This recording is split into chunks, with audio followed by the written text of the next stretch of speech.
Madame, Monsieur, bonsoir. Merci de votre fidélité. Tout juste 18h30, c'est l'heure du journal. Voici le sommaire. Sur instruction royale, les aides humanitaires marocaines d'urgence s'acheminent vers la bande de Gaza. Une 4e cargaison est arrivée aujourd'hui avec un volume de 58 tonnes d'aide médicale notamment. On en saura plus dans un instant.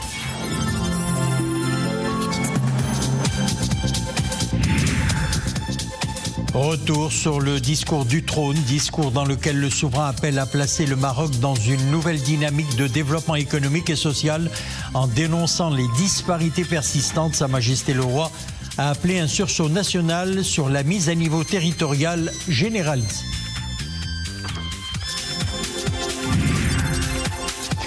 En fin de journal, nous mettrons le cap sur Agadir. L'activité touristique bat son plein. La station balnéaire, destination incontournable pour des milliers de visiteurs en quête de fraîcheur et de divertissement, connaît une très forte fréquentation depuis le début des vacances. Les professionnels du secteur restent mobilisés pour offrir à leurs clients un séjour des plus agréables. La solidarité du Maroc envers le peuple palestinien reflète l'engagement continu du Royaume pour alléger les souffrances de la population palestinienne, notamment celle de Gaza qui fait face à une catastrophe humanitaire sans précédent. L'aide humanitaire et médicale urgente envoyée sur très haute instruction de Sa Majesté le Roi Mohammed VI, président du comité Al-Quds, devrait soulager en partie la grande détresse des habitants sinistrés de l'enclave palestinienne. Une 4e cargaison est arrivée ce matin, 58 tonnes d'aide médicale notamment. Et vous le voyez d'ailleurs sur ces images de nos envoyés spéciaux Amjid Hallaoui et Mohamed Amin Al-Ammouri. Dans ces circonstances difficiles auxquelles Gaza est confrontée, cette initiative royale est un message politique et moral d'une signification profonde qui confirme le soutien indéfectible du Maroc aux droits légitimes du peuple palestinien.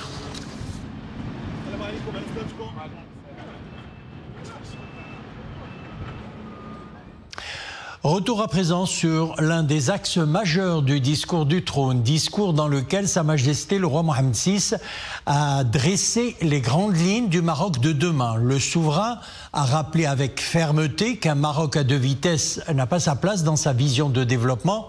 En dénonçant les disparités persistantes, le souverain a appelé à un sursaut national pour la mise à niveau territoriale généralisée. Iman Ablou. Dans ce discours, les grandes priorités du Maroc pour les années à venir sont tracées. Sa Majesté le Roi recentre ce discours autour d'un point fondamental. Le progrès doit bénéficier équitablement à tous les Marocains à la faveur d'un nouveau modèle de développement territorial intégré. Pour y parvenir, le souverain fixe 4 principaux axes. Premièrement, la promotion de l'emploi à travers la valorisation des potentialités économiques régionales et l'instauration d'un climat favorable à l'entrepreneuriat et à l'investissement local. Deuxièmement, le renforcement des services sociaux de base, plus particulièrement l'éducation et l'enseignement, ainsi que les soins de santé, de manière à préserver la dignité des citoyens et à instaurer la justice spatiale. Troisièmement, l'adoption d'un modèle de gestion proactive et durable des ressources en eau, au regard de l'aggravation du stress hydrique et du changement climatique. Quatrièmement, le lancement des projets de mise à niveau territorial intégrés en totale résonance avec les méga-projets en chantier à l'échelle du pays.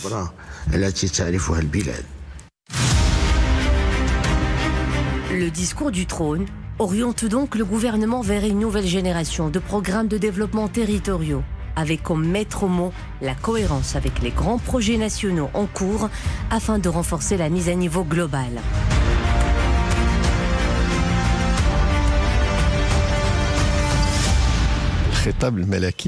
Le discours royal a bien réaffirmé qu'il n'y a pas de place pour un Maroc à 2 vitesses.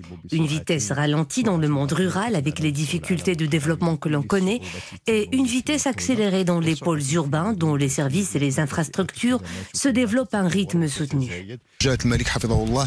Sa Majesté le Roi a soulevé plusieurs points d'une extrême importance. Il a établi un diagnostic de la situation générale du pays. Le souverain a salué les acquis cumulés et donné ses hautes orientations pour rectifier le tir en matière de déséquilibre enregistré à l'échelle des territoires.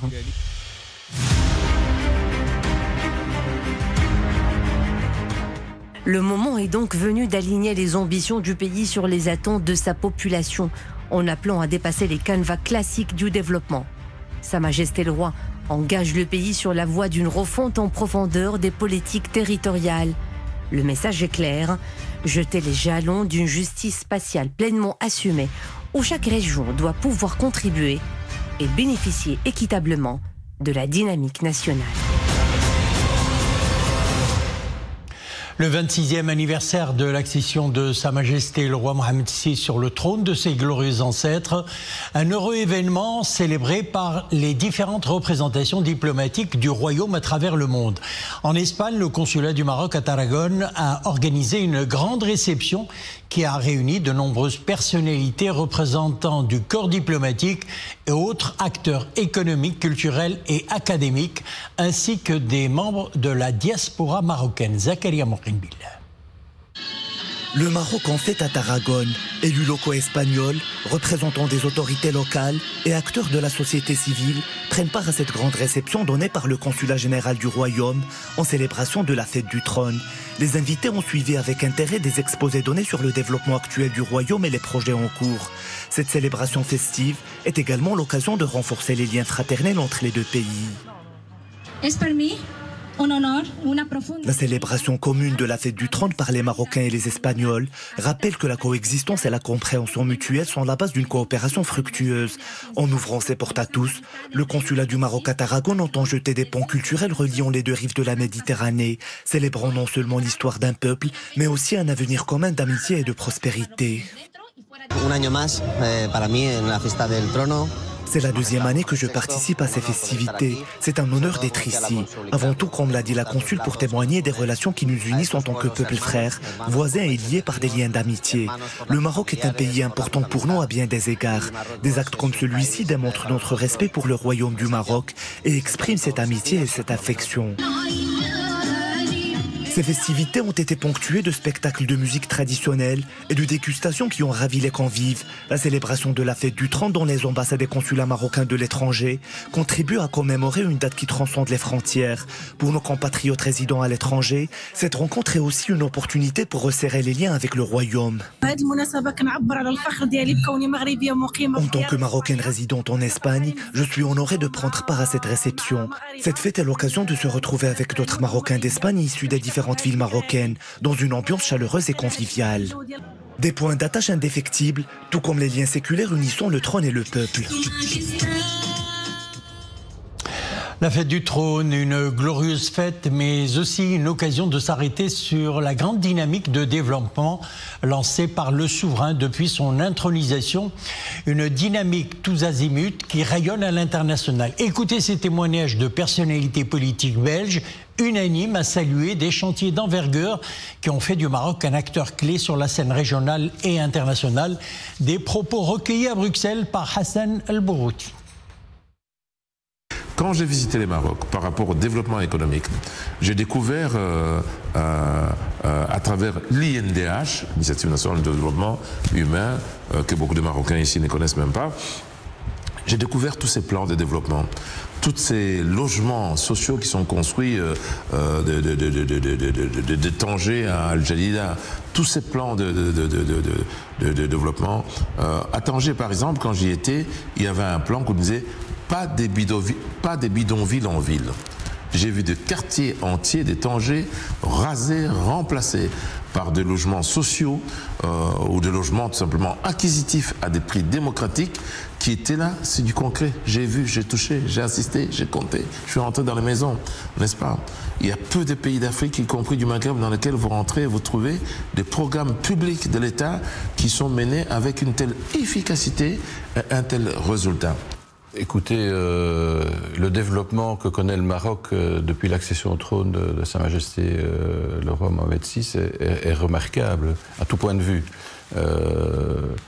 Je fréquente le Maroc de manière régulière depuis de nombreuses années et force est de constater qu'à tout point de vue, au niveau social, au niveau économique, le Maroc se développe de manière extraordinaire. Sur le plan industriel, mais aussi sur le plan touristique. Le Maroc est devenu une destination qui est prisée, je dirais, par les touristes qui viennent du monde entier. Et on voit combien les infrastructures ont évolué et sont à la hauteur des attentes, que ce soit les infrastructures de transport, d'accueil, et puis l'hospitalité, je dirais, légendaire des Marocains n'est plus à démontrer. Donc, toutes les villes connaissent des développements remarquables au niveau de l'habitat. D'ailleurs, je dis souvent, le Maroc est un chantier permanent. Et quand on y retourne dans une ville après quelques mois, on voit combien elle a encore évolué. Et donc l'attractivité du Maroc est assez extraordinaire. Et la place qu'occupe le Maroc en Afrique également. Je pense que là aussi, sur le plan politique, le Maroc est devenu un acteur incontournable du développement de ce continent par le fait des relations qui se sont nouées avec l'ensemble des acteurs clés de cette région du monde. C'est une évolution qui est extrêmement impressionnante et rapide, puisque le Maroc se positionne véritablement comme un leader du continent africain, avec des projets extrêmement porteurs sur la question énergétique. Je crois que on voit ces dernières années vraiment des développements importants, alors que l'énergie va être un enjeu stratégique majeur dans le monde qui s'ouvre à nous. On voit également un grand développement académique sur le plan universitaire, avec beaucoup d'investissements sur le sujet, et aussi des éléments qui permettent de valoriser l'image du Maroc à l'étranger, donc d'une dynamique, comme par exemple le sport.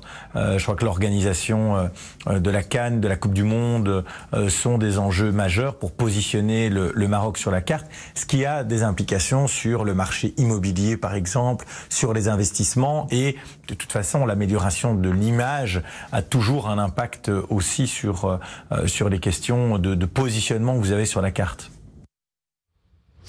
Direction Bamako au Mali, où les 4 chauffeurs routiers marocains enlevés en janvier 2025 au nord-est du Burkina Faso, près de la frontière avec le Niger, ont été libérés. C'est ce qu'annonce le gouvernement malien dans un communiqué. Cette libération a été couronnée de succès grâce à la coordination des efforts entre l'Agence nationale de la sécurité d'État du Mali et la Direction générale des études et de la documentation du Maroc, qui ont mené ensemble les investigations avec détermination et professionnalisme depuis les premières heures de l'enlèvement, indique le communiqué. Et la même source d'ajouter que les 4 chauffeurs marocains étaient entre les mains du groupe terroriste État islamique dans la province du Sahel, qui est la branche sahélienne de Daesh. Page météo, la canicule s'invite à nouveau dans plusieurs provinces du royaume. Il fera entre 40 et 44 degrés demain encore dans les provinces de Tata, قلعة سراغنا, وزن, رحمنا, بني ملال, مكناس, فاس, مولاي يعقوب, خريبكا, ستاد, شيشاوا, Marrakech, Khmisset, Youssoufia, Taounat et Taloudint. Et puis des températures plus élevées variant entre 44 degrés et 47 degrés seront enregistrées jusqu'à vendredi dans les provinces de Tata, Assazak, Smara, Oued Dahab, Boujdour, Aousserd. Par ailleurs, des averses orageuses avec chute de grêle et rafales de vent sous orage sont attendues jusqu'à 22h ce soir dans les provinces de Tinrir, Bni Mellal, Fqi Ben Salah, Khnifra, Midelt, Ouarzazat, Taloudant. Sont concernées également les provinces de Khribga, El Haouz, Chichawa, Qal'at Saraghna et Azilal, avec des cumuls pluviométriques allant de 15 à 30 mm. L'actualité internationale nous mène également ce soir en Chine, où plus de 82 000 habitants de Beijing ont été évacués en raison de fortes précipitations qui s'abattent sur la capitale chinoise. 200 sites touristiques ont été fermés, ainsi que plus de 3 400 établissements d'hébergement. La capitale chinoise a activé d'ailleurs son niveau d'intervention d'urgence le plus élevé face au risque d'inondation. Beijing a déjà été frappé par des inondations meurtrières la semaine dernière qui ont fait 44 morts, touché plus de 300 000 personnes et endommagé environ 24 000 habitations. Nous prenons la direction du Soudan. La population d'El Fajer, capitale assiégée du Darfour Nord, dans l'ouest du pays, en guerre, fait face à un risque imminent de famine, alerte le Programme alimentaire mondial. Depuis la perte de la capitale Khartoum, reprise par l'armée en mars, les forces de soutien rapide ont intensifié leurs attaques contre la ville et les camps de déplacés qui l'entourent. Les prix des produits de première nécessité ont explosé. Le blé coûte jusqu'à 460% plus cher qu'ailleurs au Soudan. Les marchés sont d'ailleurs quasi vides et la plupart des cuisines communautaires sont fermées. Cap sur Agadir, et là nous retournons chez nous. La perle du Souss a connu une forte affluence durant tout ce mois de juillet. Cela devrait se poursuivre également pour le reste de la saison. Afin d'assurer un bel accueil à tous ces nombreux visiteurs, les professionnels du secteur se mobilisent pour offrir à leurs clients un séjour des plus agréables. Reportage Hijb Tamek, Nourdine Sabir, Mohamed Jabri et Dominique Orlando. Agadir est une ville qui ne cesse de s'étendre et son expansion, qui est d'abord d'ordre géographique, se veut également multidimensionnelle en termes de prestations touristiques offertes tout au long des 12 mois de l'année. Le point de départ, bien entendu, était donné par Sa Majesté, que Dieu l'assiste, par la mise en place du plan urbain, du PDU, et qui aujourd'hui nous donne une très très belle ville et une ville qui vraiment tient son rang de destination touristique par excellence. Installée au pied des montagnes de l'Atlas, la ville a effectivement de quoi séduire. Ses plages, évidemment, son ancienne Médina, mais aussi tout son arrière-pays, et en particulier sa si bien nommée Vallée du Paradis, où l'on peut décliner tout à fait autrement le fameux verbe se détendre. Everybody seems really friendly. Les gens ici sont vraiment très sympas. Nous sommes également ravis du lieu où nous résidons. Nous avons désormais toute une semaine pour aller à la découverte des traditions et des cultures propres à cette région du Maroc. Nous sommes à Agadir depuis hier soir. Nous y resterons quelques jours, puis nous irons à la découverte du Grand Sud marocain. Je vous avoue qu'on est très impatients d'y être. À partir de la capitale du Souss, beaucoup d'autres circuits touristiques sont envisageables, ce qui est un plus considérable pour tous ces vacanciers qui ont choisi Agadir comme point d'ancrage et au départ de laquelle toutes les aventures et toutes les découvertes sont ici permises au plus que naturel. Voilà, c'est depuis Agadir que nous refermons l'édition. Merci de l'avoir suivi. Excellente soirée et à demain.